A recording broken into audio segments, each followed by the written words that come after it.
The city was silent, too silent. Smoke still rose from broken walls. The streets, once full of songs and laughter, were now filled with blood and ashes. Only the cries of women remained, sharp, bitter, endless. Why, God, why us? Queen Arelu sat on the cold ground, her royal wrapper stained with dust. Her hands trembled as she picked up a child's sandal burnt at the edges. It belonged to her son. She had not found his body. She had not found anyone. Around her, the women of OWU wept. Their husbands were dead. Their sons were gone. Their gods had failed them. A soldier's voice still rang in her ears. Take everything. Burn what you cannot carry. That voice haunted her. Still, then, out of nowhere, a stranger entered the city gates. A woman dressed in white, eyes glowing like fire. I have come, the woman said, to tell you the truth. The women stared, confused and afraid. Who was she? What truth? And why did her presence feel like thunder just before a storm? OWU was once a proud city. Strong walls, brave warriors, powerful kings. The people worshipped their gods. They traded in gold and silk. They danced under the moonlight and held festivals that made other cities jealous. But all that was gone. 7 years of war. That was how long it took. 7 years of fear, hunger, and prayers. The people of OWU did not start the war. They only wanted peace. But when they helped their friends in Ife fight against Ijaye, everything changed. The armies of Ijaye, aided by Oyo and Ife, turned their eyes to OWU. They said OWU was a threat, a proud city that needed to fall. So they came, in thousands. And after 7 years of fighting, the walls of OWU fell. Now, only women remained. The men had died in battle or were killed when the city was captured. Queen Arelu sat with 5 other women in the palace courtyard. Their clothes were torn, their eyes red from crying. There was Adumadan, the wise and quiet one. There was Orasaye, who had once been full of laughter, now full of rage. And there was Anlogbua, the spirit of an ancestor who had returned to watch the city he built fall to ruin. They all looked to Queen Arelu for answers.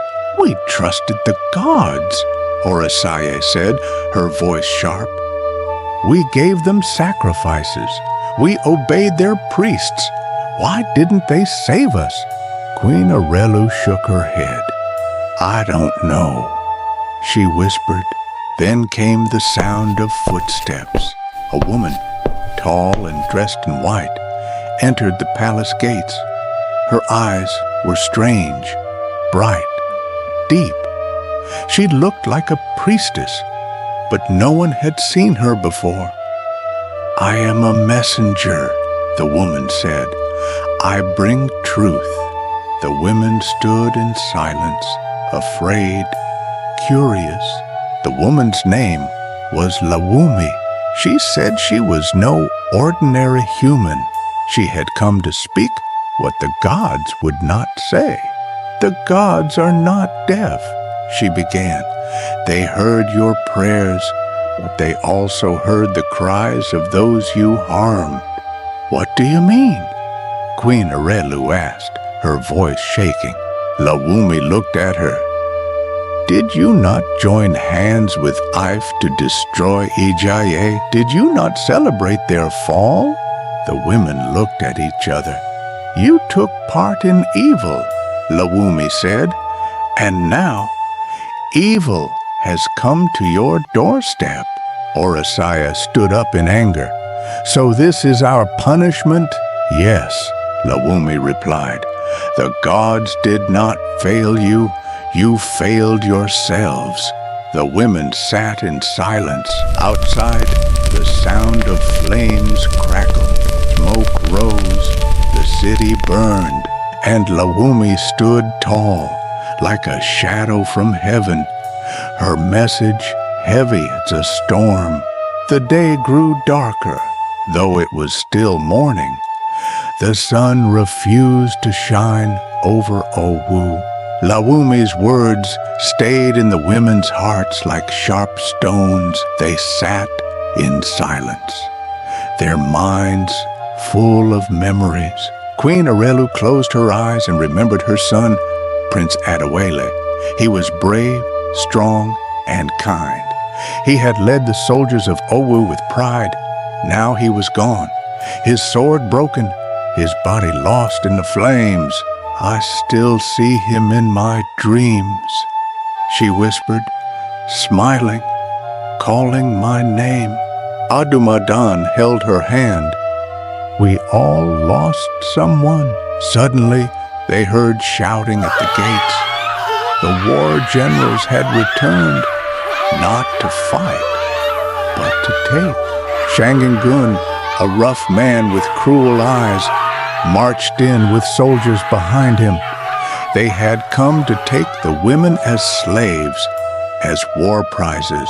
You belong to the victors now, he said coldly. You will be given to generals and chiefs. Orasiah spat at his feet.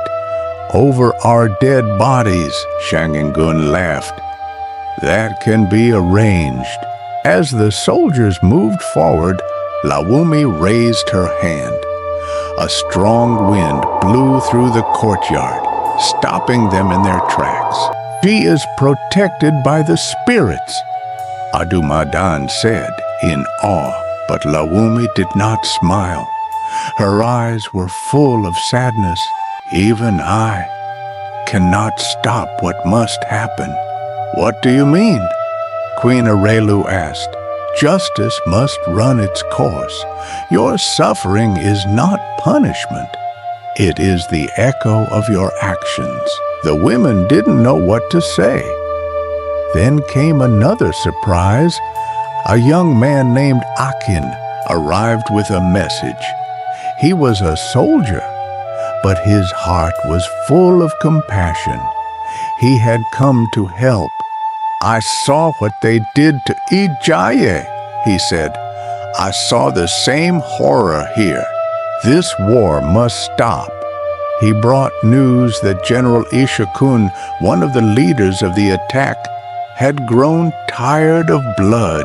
He wanted peace. But can there be peace after so much pain? Adumadan asked. Only if we forgive, Akin replied. Orasiah stood up.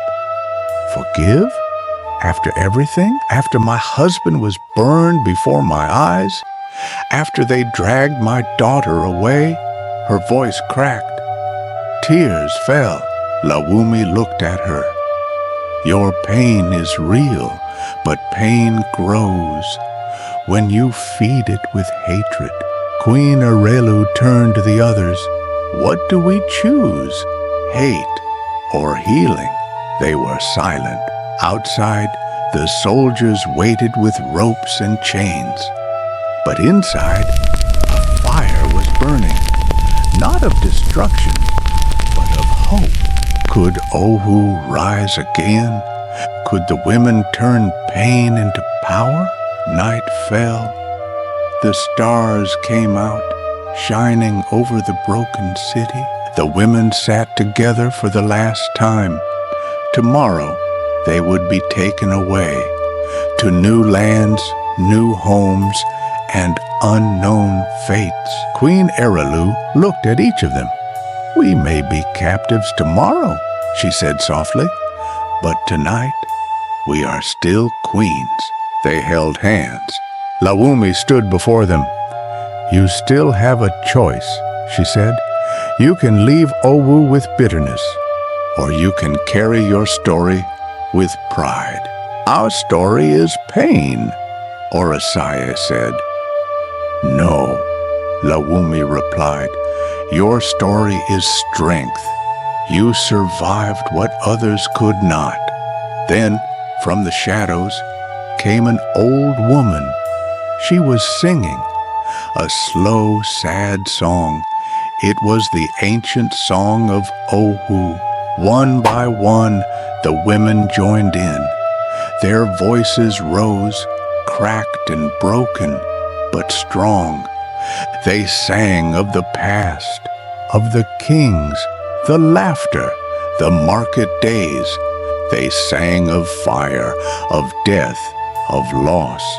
And then they sang of the future. Akin returned that night. I have spoken to the generals, he said. Some of you will be taken, yes, but others will be free. You can start again. Queen Arelu looked up. Where? Anywhere you choose, he said. The world still has room for survivors. Adumadan smiled. We are not just survivors. We are mothers of the future. Orisai looked at her hands. These hands, they have buried children, but they can still plant seeds. The women stood, strong, silent. Lawumi began to fade. My task is done. Remember this. From ashes, flowers can grow. She disappeared like mist, and the women of OWU walked out of the palace, heads high, steps steady. They had no city, no husbands, no homes, but they had each other, and they had hope. Even in ruins, they were still women of OWU, and that would always mean something.